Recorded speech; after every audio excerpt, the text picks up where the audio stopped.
Oi!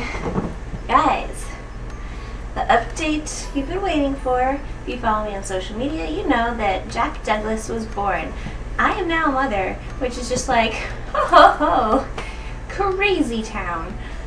So today I'm going to give you a little insight on my labor and delivery. Make sure to also check out the blog post listed below because it gets very detailed. Because whenever like a sequential event is happening, I tend to like make timestamps on my phone in the notes section and just write everything out. So like as things were happening, I was recording it. So all the like nitty-gritty details in terms of a timeline are listed there, and this will be the broad general strokes. I still feel like I'm pregnant in some ways, especially in terms of like pregnancy brain, because there's been a lot of silly things that I've been doing, and I've like obviously the hormones are nuts right now, and I've just been like so emotional, and yeah. So let's get started. So technically, this story kind of starts 2 weeks ago, the week of my birthday, which the week of August 22nd through 28th.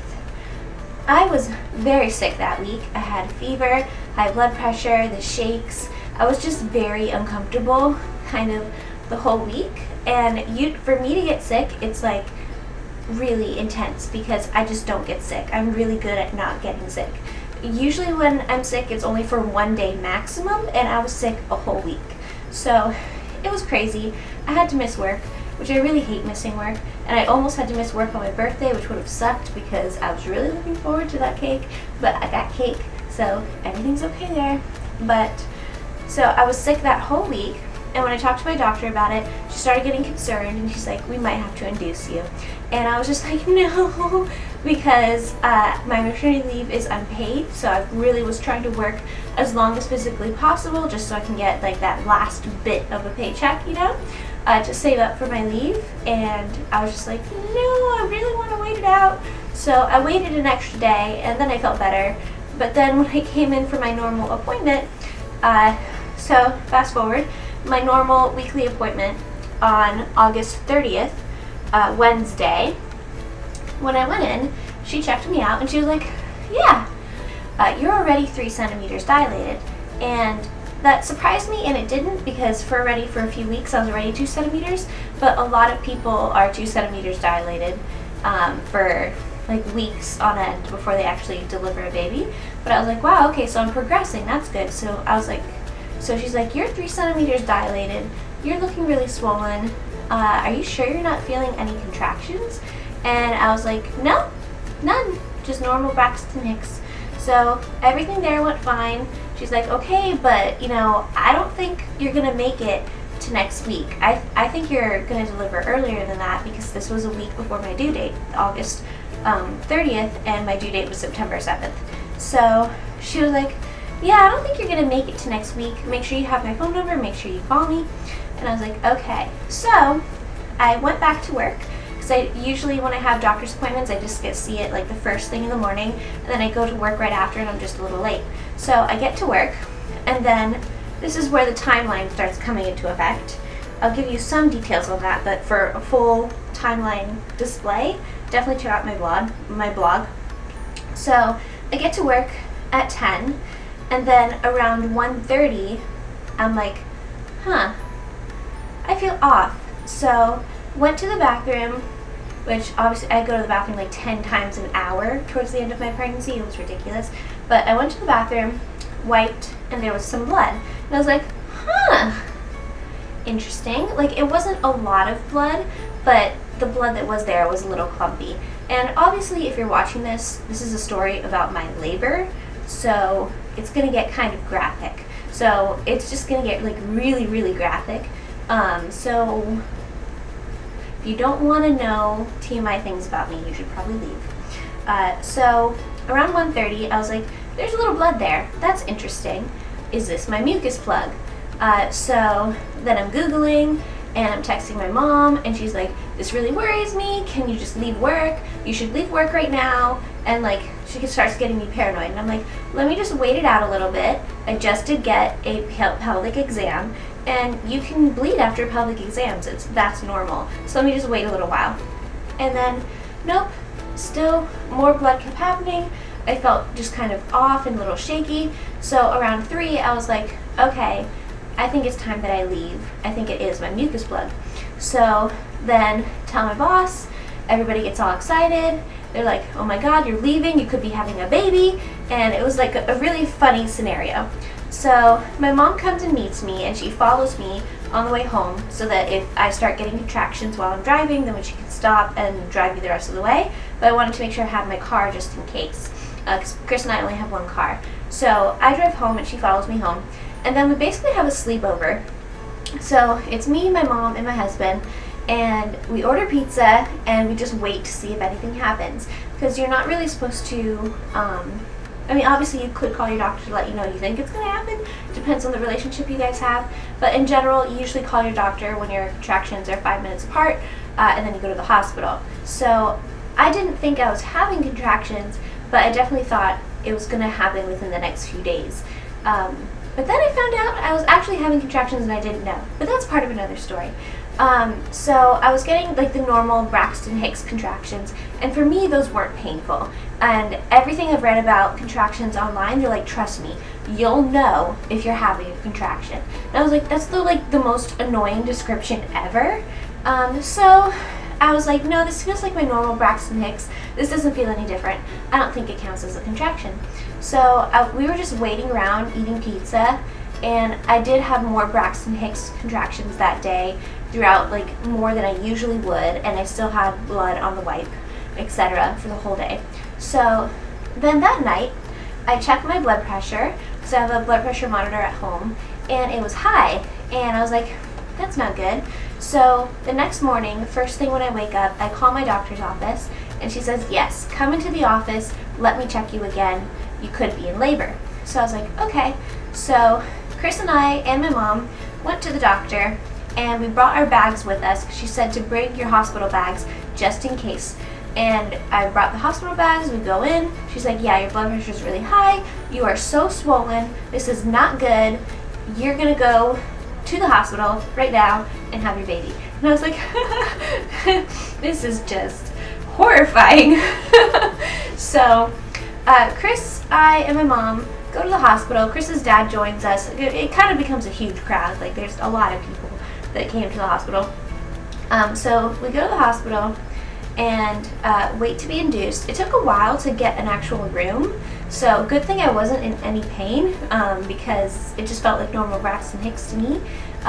But like that process was so long just to get into my room, and I can't imagine doing that if I was actually like screaming like, it's a baby coming. Like, I don't know how that would have happened. So we finally get into the hospital room. They hook me up to the machines. They're like, yeah, you are having contractions, don't you feel it? And I'm like, not really. Like, to me it just felt like the normal Braxton Hicks, which to me Braxton Hicks, which are kind of like practice contractions, just feel like my stomach goes like this and it squishes together like a rock for a few seconds and then it lets go. So it's not really painful, it's just uncomfortable. So I just felt like I was just like clamped up for a while. So yeah, apparently all of Wednesday I was having contractions, so I would have been going to the labor room somewhat soonish anyway, but all of the concerns about my blood pressure and the swelling that I was experiencing, my doctor was like, you might have preeclampsia, so we need to get you to the hospital.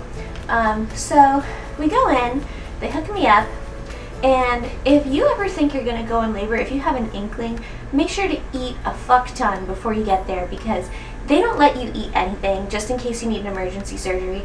And I was so hungry. You have no idea. It was, this is on Thursday. So on Thursday morning, I had 2 pieces of toast with peanut butter for breakfast at 7 a.m. And then we went pretty much straight to the doctor, then straight to the hospital. So the only thing I ate before they told me I can't eat, which thankfully I ate this before they told me that, because I was just so hungry, I had a bag of Lay's potato chips and a soda bottle.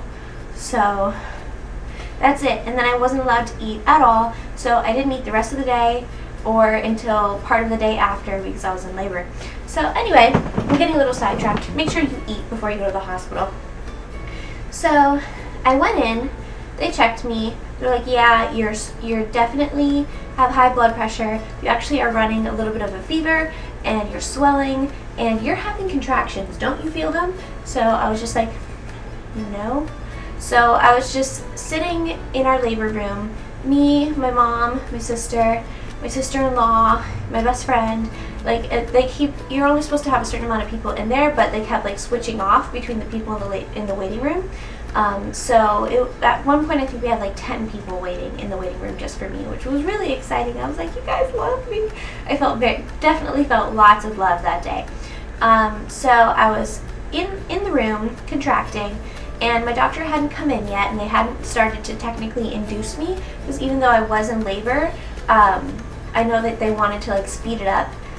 So they were going to give me Pitocin and stuff like that to make things go faster and induce the labor to be faster.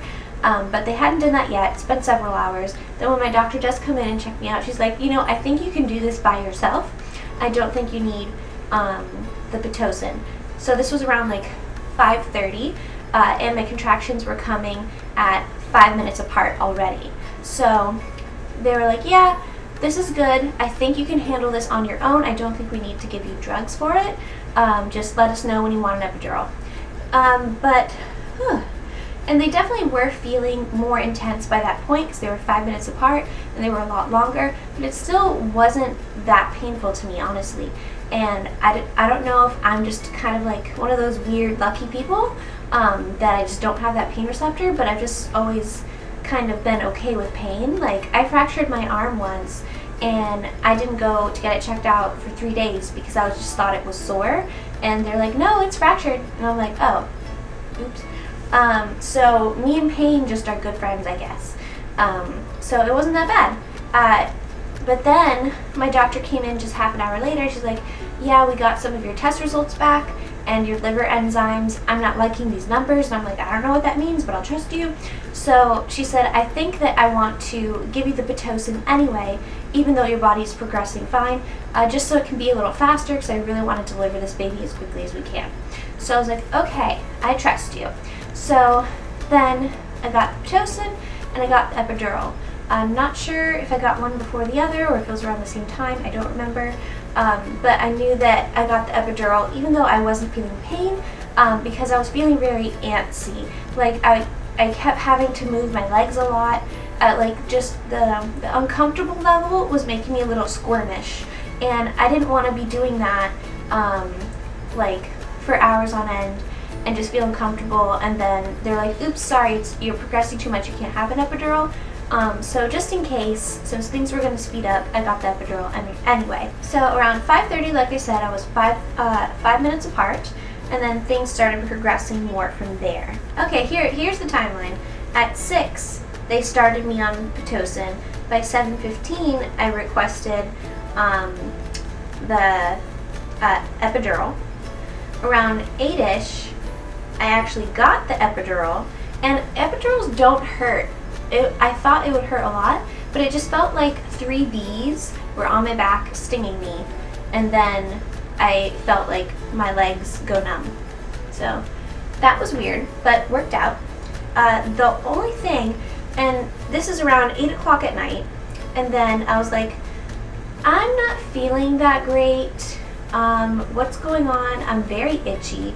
So the epidural started to make me incredibly itchy, and at that point that was the most annoying part of labor, was that I was so effing itchy all over. So they gave me Benadryl and it helped, but it still wasn't good enough. So then they gave me another dose of Benadryl, and that kind of knocked me out for a long time, and then I was asleep. And thankfully I wasn't itchy anymore, because that was seriously driving me insane. I was numb half the way down, and I was scratching, especially on my face. I was so itchy. So then things kind of just kept progressing, and I was like, yeah, I'm starting to feel things definitely. Around like when things were 4 to 3 minutes apart, I was like, yeah, I'm definitely feeling things now. Do I need more epidural? What's going on? So then they gave me this button to press whenever things were really uncomfortable. And even though they were still painful, it wasn't painful enough to make me scream, like on TV when they're always yelling, like, ah! Like, I didn't do that at all. So I got the epidural. I got then a top off of the epidural with the button thing to press. because at that point we were getting really close to actually pushing, and I believe when Jack was moving into his birth canal, just that pressure was really like upsetting and uncomfortable, and I was like, why does this hurt so much? So I can't even imagine how painful that would have had to have been without an epidural. But thankfully I did get one, and I didn't have much pain anyway, so I feel like it wasn't that bad. Still, like, the whole thing, labor honestly wasn't that bad for me. I don't know if I'm just weird, but maybe you can relate. Let me know in the comments if you've had a baby. Was it weird for you? I would think it would be weird. So then, now we're getting into Friday territory. So Thursday's almost over, and I was progressing, but people were starting to worry that they would give me a C-section, because even though I was, like, the minutes apart were getting slower, it just was taking a long time to get there, especially for being on Pitocin. They're like, I'm worried we might have to give me a C-section. Thankfully that didn't happen. Like 2 a.m., so this is getting to Friday, things started to progress really quickly, like really quickly, and my doctor was like, yeah, we're gonna start pushing soon. So I had my bloody show at 2:20, and I guess that got rid of all the leftover mucus plug, all the other things, and it was just a gush of blood. And then my water actually broke. Also, I don't remember my water breaking. I didn't feel it break, and I don't know what happened, but it was just gone. So they didn't have to break my water. And then around 3 a.m., the doctor checked me. That's when she found out about my water being broken and all of that. And she was like, yeah, I can feel the baby's head. It's almost push time. And I was like, whoa, you can feel its head? No wonder there's a lot of pressure there. So that was kind of funny. So then they gave me Tylenol and antibiotics because I was having a fever, and they were worried about that. And then they're like, okay, it's time to push. So at 3:40 a.m., the doctor said, okay, it's push time. Everybody grab her feet. And I was like, what the hell is going on? It was very, like, I was just like, that's it? Like, it just starts? So that was a little funny. But, so my husband's on this side, pushing back my other leg. My mom and my best friend are on this side, holding my other leg. So I was just like, all like spread eagle thing. And my doctor was there, the nurse was there, and they were just like, all right, you're ready, start pushing. And I was like, okay. Like, I don't know, I thought there would be like a segue to things, because pretty much the whole time I was kind of just bored in my bed, in the hospital bed, talking to my family. So for like basically a whole day, like I had a whole day at home waiting for something to happen, then I had a whole day in the hospital waiting for something to happen, and then shortly as Friday starts, before like the sun is up, things were actually starting happening. And rather than it being like, okay, it's gonna happen soon, blah blah blah, it was just like, it's happening. And then I was pushing, which pushing was very hard to figure out. They say to push as if you're going to poop, and that's what I tried to focus on. So then I delivered a baby, and this is the shocking part. The pushing lasted 10 minutes. That's it. So I was in active labor. I believe that's the right term, when your contractions are 5 minutes apart. I was in active labor with my contractions at 5 minutes apart from 5:30 p.m. on Thursday to 3:51 a.m. when the baby came out on Friday. So that time period was the active part. And then I had a day and a half before where it was just like kind of happening. So I'm not sure if that counts as like 3 days in labor, or if it's just the active part, or is it just the pushing part? What part is the part that you're supposed to talk about? I don't know. There's just not a guide to things, and I am rambling and so tired. So then it was 3:40, we were pushing, and 10 minutes later my baby came out, and it was a little bit a la Kardashian style, because he was like partially out, and the doctor's like, the baby's out, grab the baby, and I was like, huh? Okay. So I reached down and I pulled on the baby to bring him to my chest, and I didn't realize he was only partially out, so I pulled the baby out the rest of the way. And I thought that was kind of funny, because I was like, I always thought that was a little crazy how Courtney did that on the TV show, Keeping Up with the Kardashians. Both of her babies, she just like reached down and pulled him out. And then I ended up doing that too, and I didn't even realize I was doing it. It was just kind of like a happenstance. So I pulled out my baby Jack, and then we were doing skin to skin. Everyone was looking and crying, and it was just like, there's a baby. And he was very quiet. He's a very quiet baby for the most part. And as soon as we pulled him out, one of the first things he did when he got onto my chest was he wrapped his hand around my finger, and that just made me really happy. So that was a very enjoyable experience, and it was kind of funny because how they say, as soon as you have your baby in your arms, you forget everything. That actually happened. Like, within seconds of holding him, I was like, I made a baby, and I was just like, this is my baby, and everything else kind of fell away. And I don't remember giving birth to the placenta. I don't remember really being stitched up, because apparently I ripped a lot. And my doctor was like, while I was holding the baby, then while they were cleaning the baby, was just there with like freaking sewing needle, freaking sewing things in there. And I was like, okay. When everything was said and done, they were pulling away the cart that had like the placenta and the blood and the stitching stuff. I was like, that was all there? Like, there was just a lot of blood. And like, it just doesn't seem like a big deal now. Like, when I look back on the labor, even though I did have a fairly easy labor from what I'm told, it like doesn't seem like a big deal at all. Like, it really does just kind of disappear. Even though in those last like 1 or 2 hours when he was getting into the birth canal that I had that pressure that was really uncomfortable, I still like barely remember it now. So that's kind of funny. So then Jack Douglas was born 3:51 a.m. on Friday morning. So then I was in the hospital for a few more days. We didn't get discharged until Sunday morning because of my blood pressure and things like that. But that will be part 2 of this video, which will be me talking about life postpartum. So I'm going to be doing postpartum updates. So I will see you guys very soon, and I'll be sharing with you a lot about him and vlogs and things like that in the future. So I'll talk to you very soon. Don't forget that kindness is the best accessory, and that be the author of your own story. Choose the path that you want to lead. And subscribe if you want more updates on my life. I'm so tired. I will talk to you guys later. Bye.